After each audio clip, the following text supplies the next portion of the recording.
So, as I kind of talked about in the first topic on my Topics on My Mind video this morning, um, I basically gave my thoughts on WandaVision so far and how I feel it's one of those shows that, it just keeps you guessing and all that. I mean, you kind of figure out, kind of have an idea of what's going on, what's the connections and all that. But then all of a sudden it hits you with something different. It's like I said about Kevin Feige. I said, he's the kind of guy that utilizes the old saying by Roddy Piper. Roddy Piper used to have this old saying that, went like this.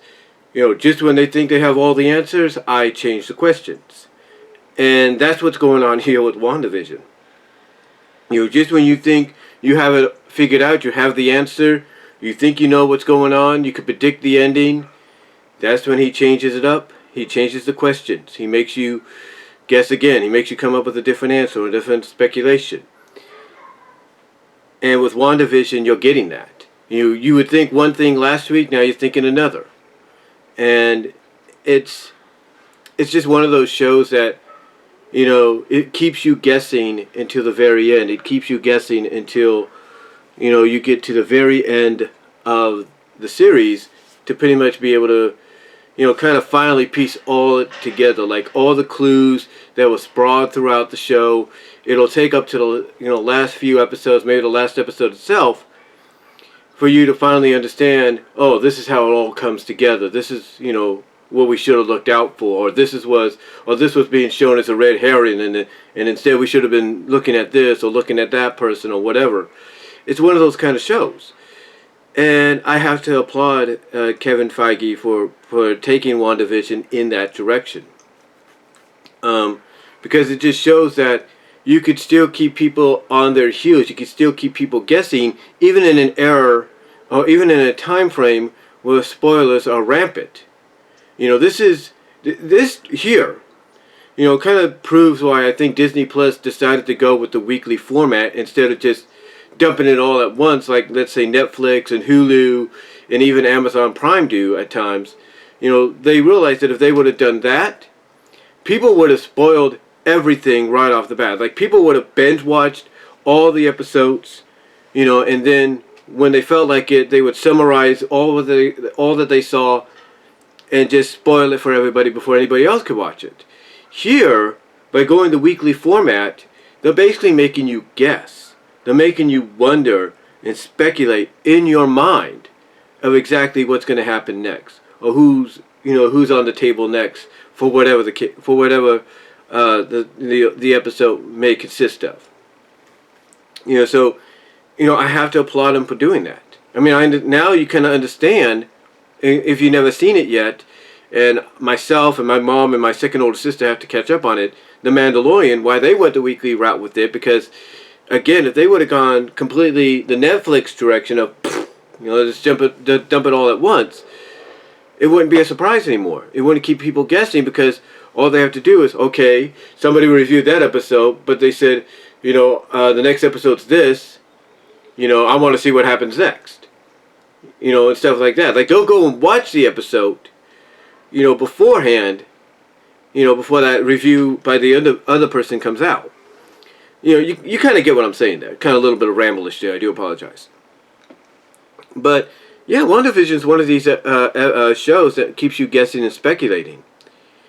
And after this episode 6, there's no doubt that it's really ramped that up.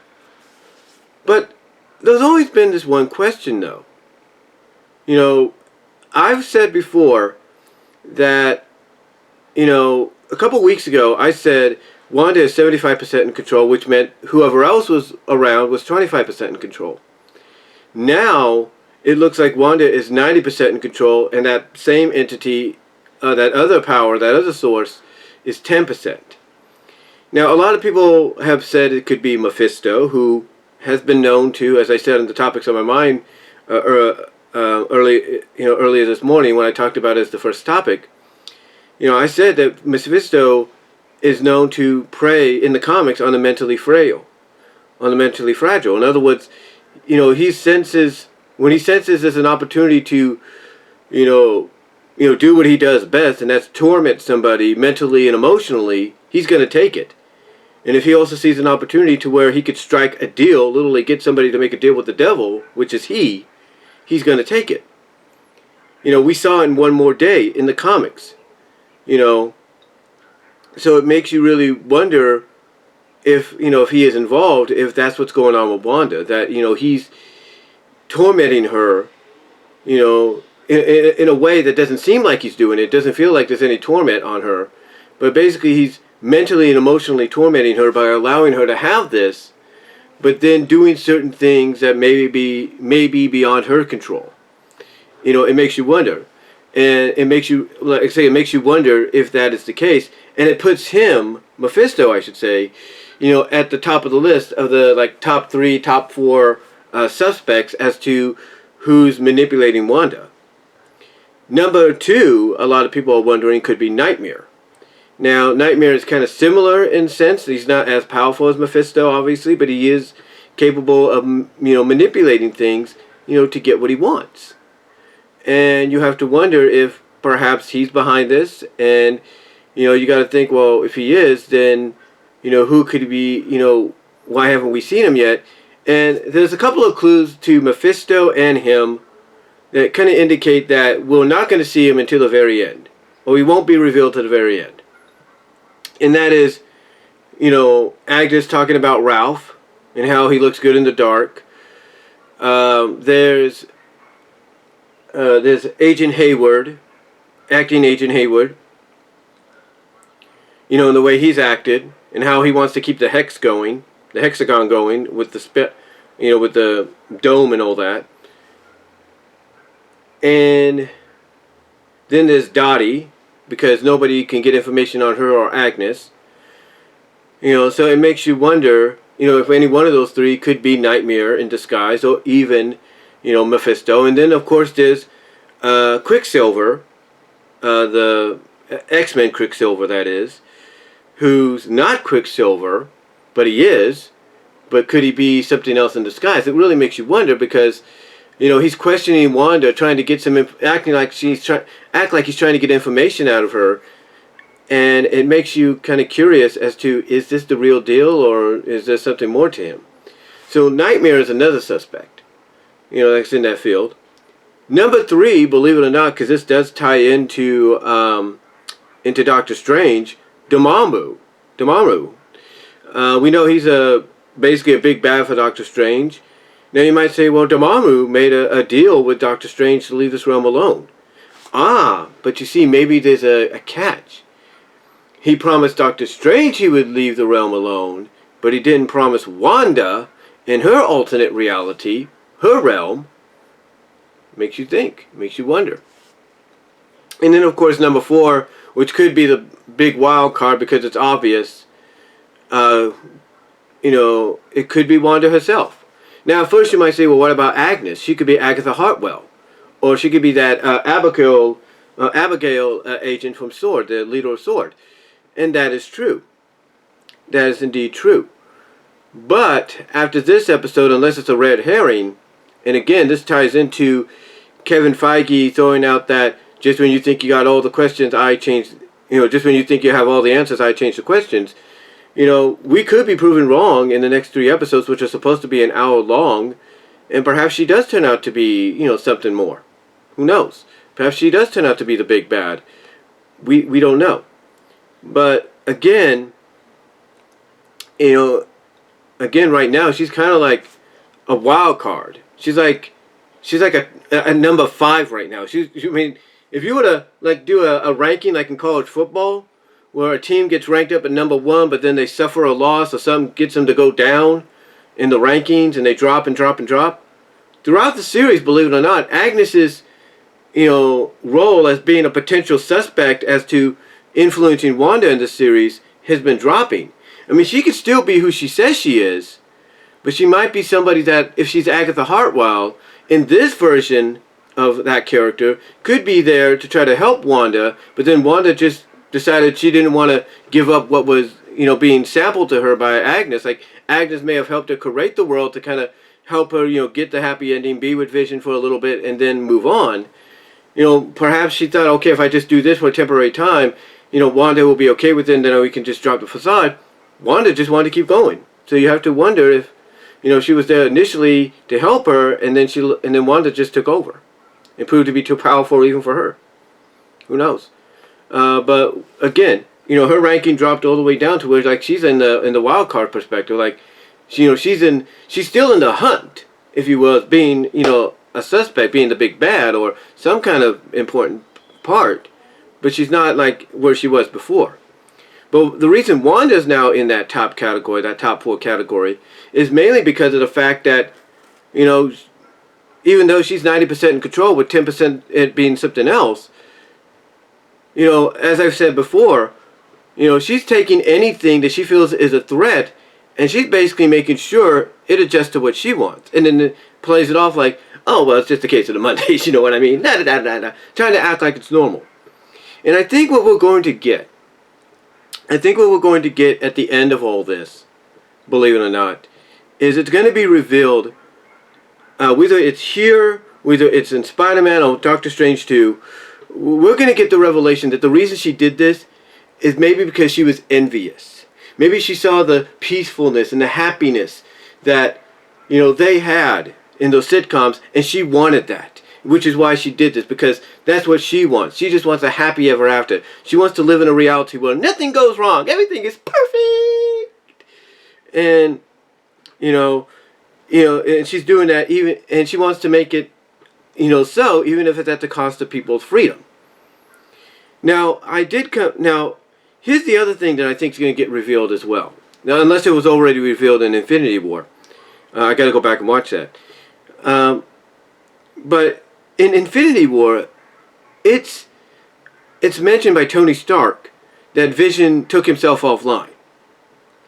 And I talked about this in the topics on my mind this morning. That, Vision took himself offline. And you have to think, perhaps Wanda's the one that influenced him to do that. Like, maybe he didn't want to do it just in case trouble would be afoot, or they would be needed. And she probably said, no, Vision, take yourself offline. Nobody's going to disturb us. We're going to live peacefully. And maybe that's part of her anger. Maybe she's angry not just at the fact that she's lost Vision, along with her brother and her parents and all that, but she's angry at the Avengers. She is angry at Doctor Strange, at the Starks, like Pepper. Like, Pepper is the only Stark right now around, right, along with their daughter. Like, she's angry at them. She's angry at the Avengers for interfering in her life, for not letting her have her peace. So you have to think maybe that's what's causing her to be easily manipulated by this 10%, by the other 10% of whoever else is out there, to continuously do this. Because as I said before in the topics on my mind this morning, just because this possible other entity has 10% control and Wanda has 90%, that 10% could be greater than the 90%. It's like, just because you might have 90%, it's like in a big business. Let's say you're the CEO of the business, right? And you're not the top guy. You're not the president, the chairman, whatever it is. You're not there yet. But you're in that position where you seemingly have like 75 to 90% control of the company.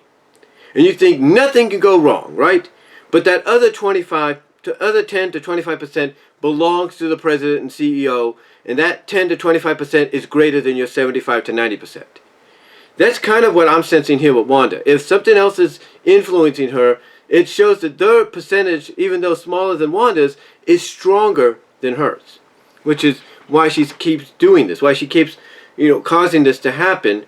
And maybe that 10% is influencing that anger that she already has. So basically that's what I think's going on. She's upset. She's not just upset at the fact she lost Vision. She's not upset that she's lost her parents, her brother. She's upset at the Avengers.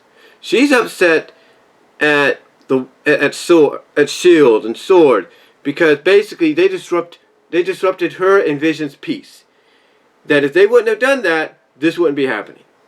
So again, it makes me wonder, unless it was already revealed, it makes you really wonder if perhaps, and it's more looking like it probably was, Wanda that convinced Vision to take himself offline, as mentioned in Infinity War. Makes you wonder. And and when I really think about it, in the end, I think one or two things are going to happen. I said that this morning. I think one or two things are going to happen. When it's all said and done, from WandaVision all the way up to Multiverse of Madness. I think what's going to happen is Wanda is either going to end up the way we saw her in the post-credit scenes of Winter Soldier, where she's like this, just popping things and just like completely gone, angry, but completely like she don't know where she's at anymore. Or she's going to do something that basically takes her off the radar of everybody. Basically wipes her from their memories, and she's completely out of the picture. In other words, like let's say if they walk by her in the street, they won't recognize her. I think that's what's going to happen. She's going to wipe herself from existence, at least out of the... She's going to wipe her existence from their minds, so that even if they walk by her, they won't know it's her. That way she could have her peace again. It's a possibility. But I'm just speculating, guys, just like all of you. And who knows, maybe we'll get more different answers and questions given to us next week when it starts to go an hour long, because these are the last 3 episodes. It makes sense because on average every Avenger movie, MCU movie, has been nearly 3 hours or close to it. So it kind of makes sense that they're going to be doing that with the final 3 episodes here. But let me know what you guys think. Do you think I'm onto something here, or do you think maybe we're gonna have questions to ask again starting next week? Let me know down below. Comment if you like. I'd love to hear from each and every one of you. Stay safe. Take care. God bless. And I'm out.